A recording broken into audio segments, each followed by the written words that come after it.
The bilateral meeting between PM Modi and Chinese President Xi Jinping begins. Leaders of three of the four most powerful nations in the world meet in Tianjin in China, as a historic reset of world trade equations is all set to unfold today and tomorrow.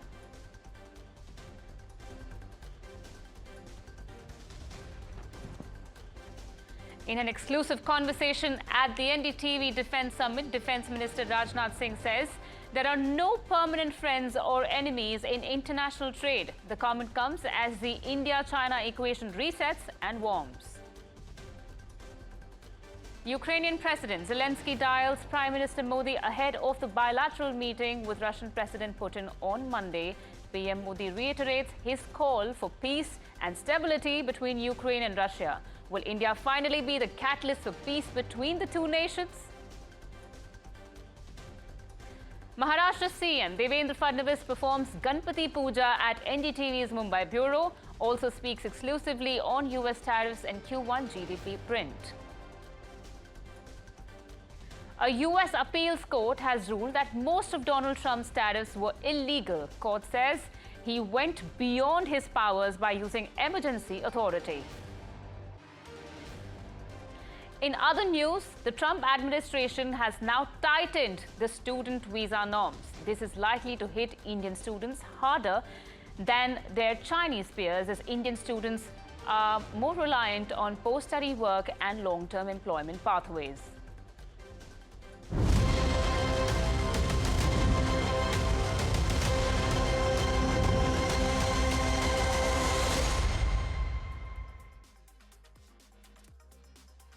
Good morning, this is Malika Mishra and welcome to this very special broadcast.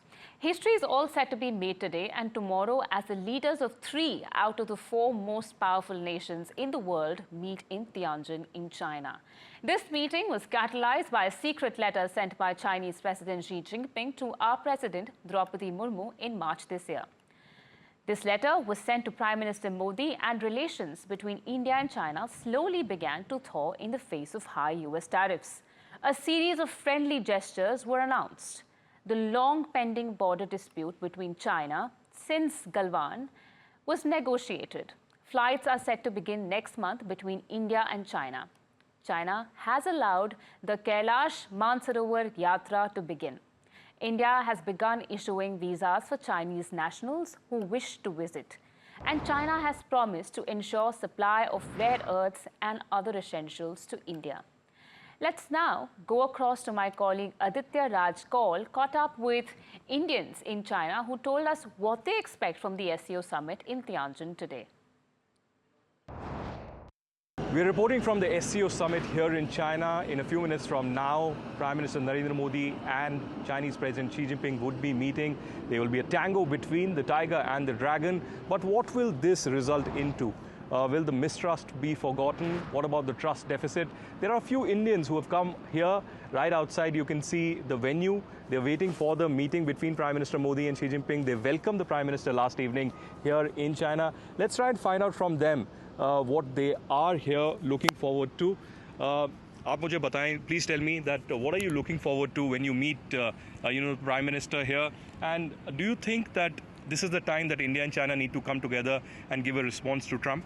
Yeah, this is the right time to give the answer to the Western countries, how South countries, how China, India is moving towards something new, something innovative. There are lots of business opportunity between China and India. If this summit has some good bilateral, then you will see the Western country will come to this region and they will come to India, and then we need to put more tariff on that. So this is the answer to the Trump. He should. Yesterday you have seen that how people from Indian community have greet the Modi. So now the world is going to see how Modi will move. This is the time. This is the real time for the India. This is the we are on path of world guru. All right. Vishwa Guru. All right, we are on the path of becoming the Vishwa Guru. That's what people and the Indian diaspora mean here. And they're saying that this will be a loud message to Donald Trump. Let's see what really happens at the SCO meeting. For NDTV, we'll be bringing all the live updates. This is Aditya Raj Kaul reporting live from the SCO Summit here in China for NDTV. And to discuss more on Prime Minister's visit to Tianjin, I have NDTV Profits Managing Editor Tamanna Inamdar joining us. And we also have an esteemed panel of guests. We have Ajay Bagga, market expert, former diplomat Ashok Sajanhar, and chairman of RIS, which stands for Research and Information System for Developing Countries, Ambassador Sanjay Kumar Verma. He is a former Indian ambassador to Japan. Welcome all of you, and Tamanna, let's begin with you. I'd like you to set the stage for this very important discussion. How do you read the significance of this meeting?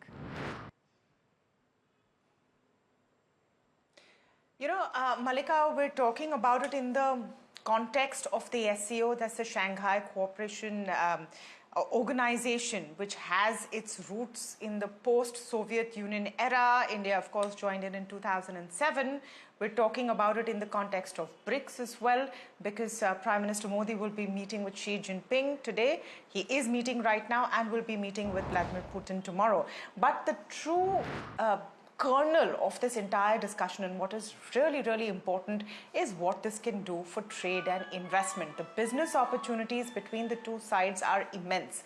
And this has been despite all of the freezing of relationships post-Galwan only growing. I mean, bilateral trade between the two sides was at $136 billion in 2023. China is still India's largest trading partner. Now, if there is an easing up of what both sides needs, this can really go a long way. And the biggest one that comes to mind right now is rare earth. Can China ease up the supply of rare earth to India? Can there be some kind of cooperation on APIs, key ingredient needed in pharmaceuticals? Can there be some moves on stopping dumping of key commodities like steel in Indian markets? All of that will have a very real impact right now. In fact, I'm going to go across to Ajay first, Ajay Bagga joining in. And, you know, even while we're set for a very interesting Monday, Ajay, because we've had rock and roll GDP data coming in, local court which has questioned Trump's tariffs, and then add to the mix what we can expect to come out of this conversation. It's truly historic that Xi Jinping and Prime Minister Modi are meeting. Yeah, absolutely, Tamanna. So markets will be on edge waiting for news flow. That's very clear. But as far as this meeting goes, Modi is visiting China after 7 years. So it is quite significant. We can expect some announcements post their bilateral today. Which should end in another 20 odd minutes. Overall, we are in a wait and watch mode. What India needs to do is, like Vietnam has done, like most of ASEAN has done, keep the border conflicts, the territory conflicts in a compartment and welcome the Chinese capital inflows. I think that is very clear. The message should be to have multiple countries investing into India, welcome technology from abroad, and enable companies from abroad to set up joint ventures in India so that we can be more stronger in the global supply chain. I think that should be the key priority. The border conflict, the territorial issues, those will take multiple years. Those are not going away in a rush. But like Vietnam has done, like most of ASEAN countries have done, they have conflicts. Otherwise, they have disputes with China. But they have made an enabling environment for Chinese capital to come in. More than 200 Chinese FDI proposals are right now on the anvil, which have not been approved ever since Galwan happened. So if we are moving ahead, that economic thrust is needed, Tamanna. You know, then the question is, look at the context of when this conversation is happening. And I'm going to come to Sanjay Verma on this. Yes, the SCO is already planned. This bilateral is coming at an important time as well. But it's coming at a time when India is under a tariff attack from the United States and is looking at key markets for exporters, which will be impacted by a 50% tariff from exports into the US. How does this meeting and any enhanced cooperation become even more important in that context, Sanjay? See, basically, we should look at the chronology of the events, and SCO was decided on a particular set of dates much earlier than the tariff which came from the United States administration. So we should not read too much into that. As far as China is concerned, it will never be able to replace the export market which US is at the moment before the tariffs came into play. So I will not read too much into that, but I would look at new possibilities, new promises, and new opportunities through the meetings between Prime Minister Modi and President Xi Jinping. There, if you look at what are the main things that we want from China, predictability. And that predictability in trade, predictability in technology transfers with no strings attached, predictability in competing with each other globally, predictability on the border issues, which means contesting. So I would just say that with China, we have something to contest, which is border and some sensitive technologies. We should compete with China wherever we can, and we should collaborate with China on the global stage, as we have seen in BRICS and SCO now, and various other platforms. So for me, the main prescription is have a cool head, have a warm handshake with China, and at the same time, keep your spine firm.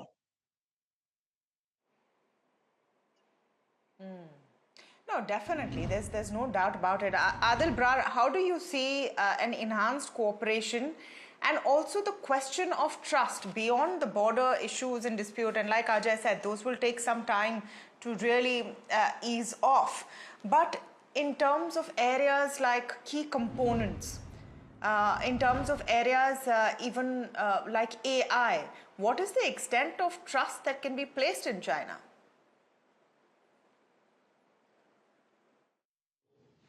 बहुत बहुत बधाई देता हूं एक बार फिर चीन यात्रा के निमंत्रण के लिए और आज की हमारी बैठक के लिए आपका हार्दिक धन्यवाद।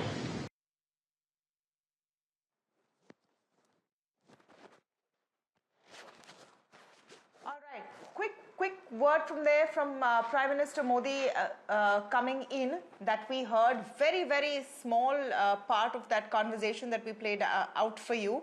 But remember that this is the start of the dialogue between Prime Minister Modi and Xi Jinping. We can expect the official statement to come in a few hours from now, and that's how this typically happens. You first have a very short opening sort of context setting by the two leaders, and then they get into those conversations, which will be off camera and beyond what we are seeing. Both sides will have a very small opening statement, and that's possibly what you have seen on air right now. The entire bilateral is expected to go on for about 40 minutes, and there will be more meetings that Prime Minister Modi will be doing in the backdrop of the SCO. He's expected to meet Myanmar in a few hours from now, the chief or his counterpart in Myanmar. There will be that meeting with Russia tomorrow. So you have to look at it in that context as well. But this becomes crucial. I want to come back to Aadil Brar on the point that I was making. This is all very well and good, and it is a breakthrough after Galwan that Prime Minister Modi has gone there, that this meeting has happened. What is the level of trust that can be placed in, say, some of those FDIs which are waiting to be cleared? And Ajay Bagga was talking about it. 200 proposals are in the pipeline.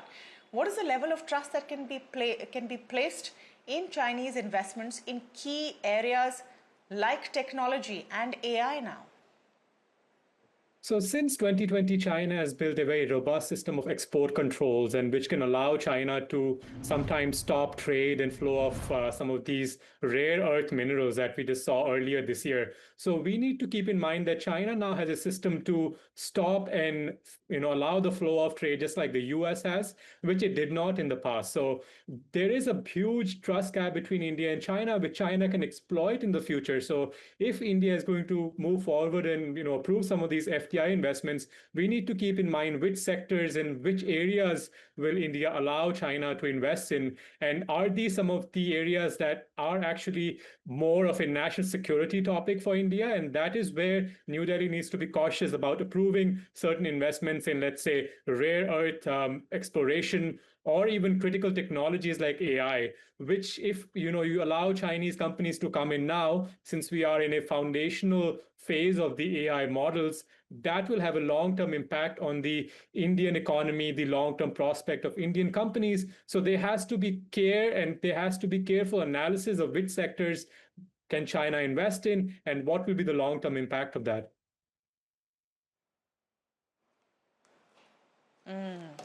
Okay, now let's talk a bit about these sectors in detail, Ajay, because we went through it briefly.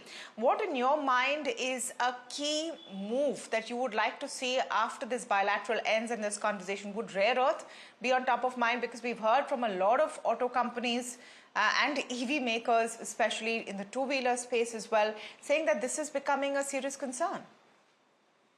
Yeah, overall, Tamanna, we need assurance from China of reliability of supply. So if you see, for example, all the iPhone factories, China has withheld the supply of a key ingredient, dysprosium. And then what they have done is they have recalled over 300 engineers from Foxconn's factories. Now they are flying in Taiwanese engineers who are very critical in the running of these factories and training the Indian engineers. So it's not going to be a free pass. Nobody gives you that.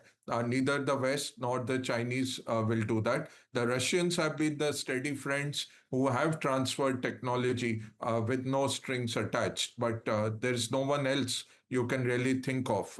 Think of GE aircraft engines, how they have been really delayed, and nearly 20% of the technology is not passed on in India to India. So there will be kill switches in those engines as well. So I agree on the high-tech part, you have to be wary. But I'll tell you a small thing. The Doge guys, when they went into the American records, they have uploaded nearly 300 million American social security numbers to the cloud on an unencrypted line. Don't you think the Russians and Chinese have all the social security numbers of the Americans by now? So it is also a myth that we can control most of this. I would say in areas you can't let them into, say, nuclear reactors or things like that. Even on defense, I would not want Chinese parts in our key defense things. But on rare earths, for example, they have a 95% control of the world. There are 700 items that the Chinese have put on export control. That was the lesson they learned in 2018-19 when Trump started Tariff 1. They said, let's get more independent and more dominant in these sectors. So they're very clear on what they will allow to be exported. But automobiles, we are still sitting at 1970s, 1980s technology, which is priced at 2 to 3 times the world. We need to open, say, a sector like automobiles. We need to open other infrastructure sectors where the Chinese are much better. We were talking about tunnel boring machines. Those are a crying need for India. The Chinese make the best machines at the cheapest cost. We need those. Fertilizers. Again, we need, as a large agrarian economy, we need reliable supply of fertilizers. Rare earths, of course, for the automobile, defense, our entire renewable sector. Okay, so a couple of things that are coming in that we're learning, and let me just take you through this very quickly. The Kailash Mansarovar Yatra will resume. So that is already one, I would say, low-hanging fruit, but positive development which has come out of it. Additionally, China and India have agreed to resume direct flights. This is something, of course, Prime Minister Modi has said, and maybe we can play out that entire clip for you in just a bit from now of what Prime Minister said before that conversation has begun. Among other things, he said that he is committed to ties with China. It's mutual trust, which is the base of the relationship going forward. Both nations have agreed on border management, very, very crucial from our point of view. Need to be sensitive on India-China relations. And I thank you for this crucial meeting today. But this is important. This resumption of direct flights is important. And Sanjay Verma, I'm going to come to you on this. We've already been reporting here on NDTV Profit as well, how our key airlines in Interglobe, Indigo, etc. have been preparing for the resumption of these direct flights. Why does this become a very crucial step forward? people-to-people relationship is extremely important for trust. And whenever you have societal connects, then trust is easily instilled, particularly in a democracy like India. So therefore, I think resumption of direct flights will pave the way for further deepening the trust, which at the moment is mistrust between the two countries. And that will take things forward through the democratically elected leaders in India.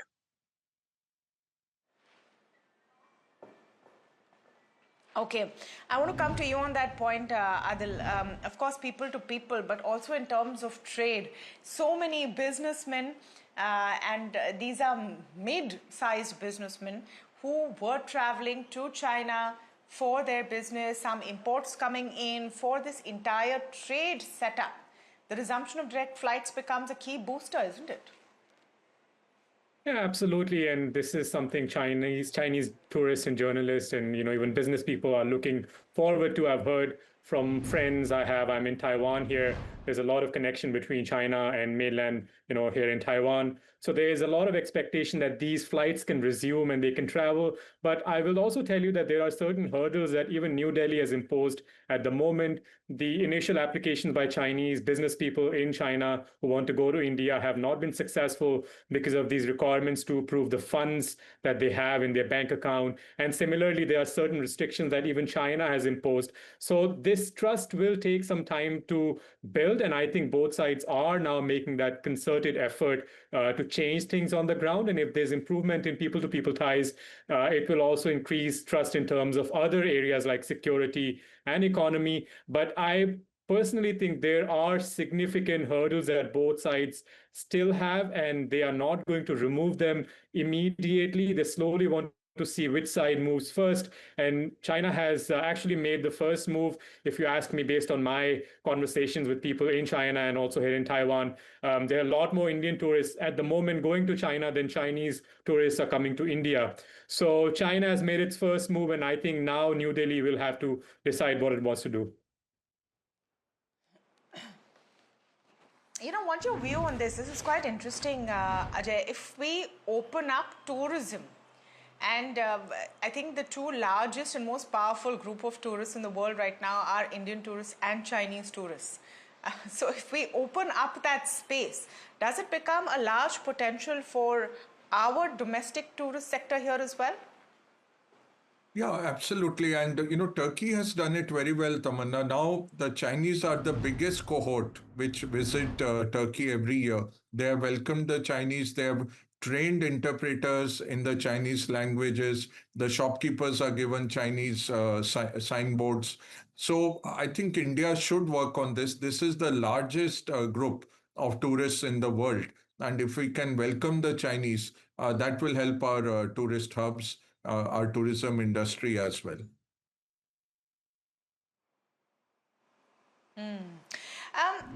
Ajay, in terms of the messaging that is coming in, and this is something that I asked Sanjay Verma at the start of this conversation also coming at a time of the tariff attack we're under. And of course, chronologically, SCO fixed way in advance, dates are fixed, all of that has been happening on the sidelines.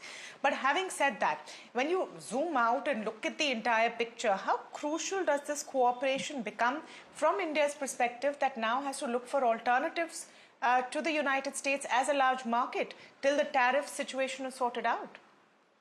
See, what we have to see is that it's a one-way trade with China. We export hardly $5 billion worth to China. They are sending us most of our intermediates. And we are not cost competitive to send textiles to China or consumer goods to China. They are the factory of the world. So what we have to do is, that's why I'm saying what Taiwan has done, what Vietnam has done, what Malaysia has done, Indonesia has done, collaborate with the Chinese manufacturers. So they set up plants here. We get the latest technology, we get capital. If you ask me, my priority would be first get the Japanese to invest. Whatever we can get from the Japanese, again, they are very long-term, reliable, predictable friends who really go by relationship. Russia doesn't have capital. Right now, they have the technical expertise. So if you have to go for capital, either you go west, which is happening, but there is a huge amount of capital available from China. So if you can demarcate, say 24% automatic FDI in XYZ sectors, or 49% with one single window clearance, and 74% with these three options, and a 3-month turnaround for the approval. If we can do things like that, I think you will get a splurge of capital coming in, companies that will bring in technical know-how as well, engineers as well, will be able to train the Indians, are exporting to China. You can do some more commodities, maybe some gems and jewelry, some bit of handicrafts, but for the rest, it's the factory to the world. Services, again, there's a huge language issue, and we are not been able to break through on the services side. Again, things like construction, banking, all that we can't enter. It's too huge. The Chinese sector itself is too huge. So we have to recognize we have $100 billion trade deficit with China. We have to make sure our key industries are protected, but those industries don't turn into crony capitalists who are going on giving a substandard product to the Indian market at a much higher price because you have shut out the factory of the world. I think that balancing act needs to be done. Yeah. Yeah, so a lot that we're looking forward to coming out of this. Remember, more details are awaited of what the outcome of this meet has been, and it's a historical one, no doubt. Thank you so much to all of you for joining us on this leg of the conversation. But before we take a very short break, so much fun and exciting inputs also on the sidelines of the SCO, and our team at NDTV that is on the ground caught up with a very interesting speaker. Take a look. Hi, how are you doing? So, first of all, can you tell me what is the layout here? Where is everything? I'm functioning at optimal capacity today. Well, Thank you for asking. ये कह रही हैं कि मैं पूरी capacity में जो है काम कर रही हूँ.